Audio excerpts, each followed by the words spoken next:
Good morning from Thistledew. Like my granddaddy would say, the frost is definitely on the pumpkin this morning.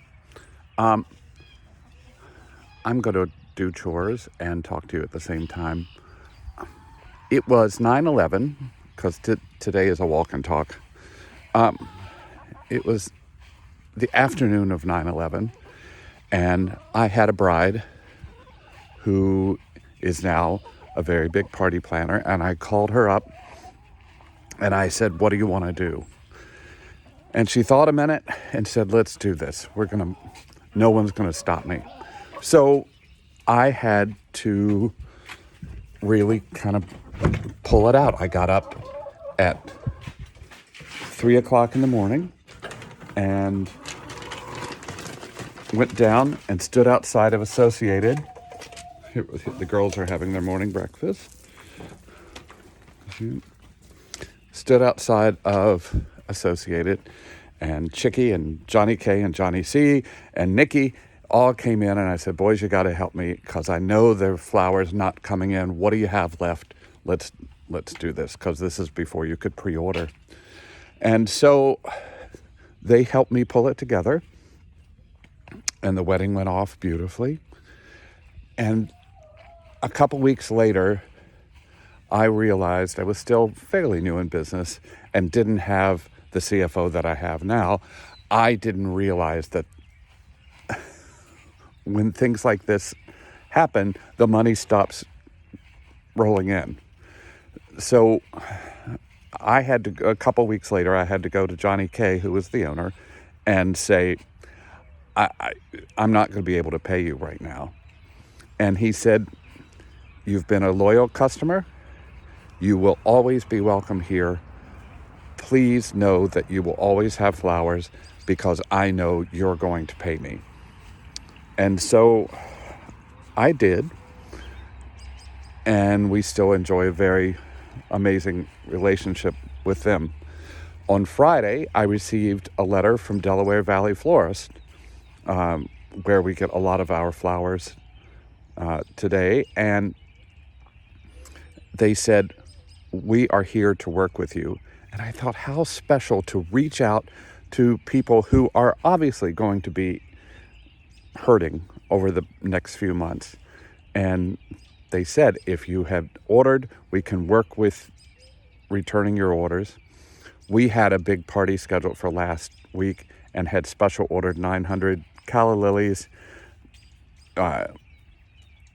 They could not take them back. So in turn, we called Special E, and they took the flowers and took them to hospitals and hospices. I guess my point of today, one, is communication, and two, gratitude. Communication. Who can you communicate with today? Are there brides who are freaking out? I'm talking to special event people, but who in your life is on the edge? Who can you reach out and assure them that you're going to be there for them? If you are a business owner, are there employees you can reach out to and talk to?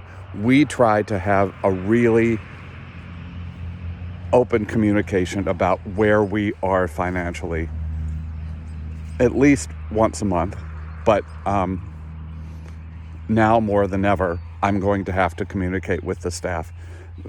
A week ago, we shut down all the credit cards and made sure there was as much zero spending as possible.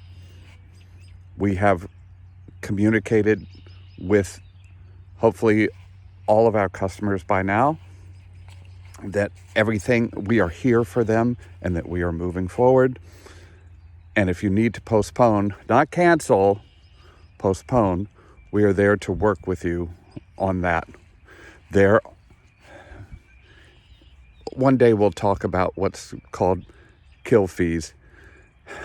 You really do have to think about what's going on, because if you had an event scheduled for this day, you committed to this day, and now someone wants you to commit to a second day.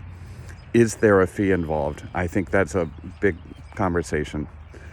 Anyway, Who else can you communicate with? Are there shut-ins that you can communicate with in the community? And most especially, are there first responders, nurses, firemen, policemen that you can take care of? That's really, really important. And how can you take care of you? Hopefully, while I'm talking, I can make it up here to the flower bed. Self-care is going to be the most important thing. And I find that self-care happens the quickest and the deepest through gratitude. So, God rest her soul, my first life coach, or my only life coach, Sarah Holland, her first assignment to me was every day write down 10 things for which you're grateful. And it really changes. Yes, you can find all kinds of things wrong right now. It's really sucking. And like, I'm a very social person. I can't go out to be amongst people because I think personally you have to treat yourself as though you have the virus and are afraid of giving it to someone else, because that's the only way we're going to get this thing to go away. But what are 10 things every day you can be grateful for? Because I'm betting these flowers right here are grateful for the sunshine right there. And I'm grateful for them. Again, without getting too weetsy-oatsy, I think gratitude is the way to get through this. So I've really rambled on today, but I appreciate you all. You don't have to share your gratitude. You can if you want, but please write down every day the things you're grateful for. And aside from those cars there, I'm grateful for this. See you tomorrow.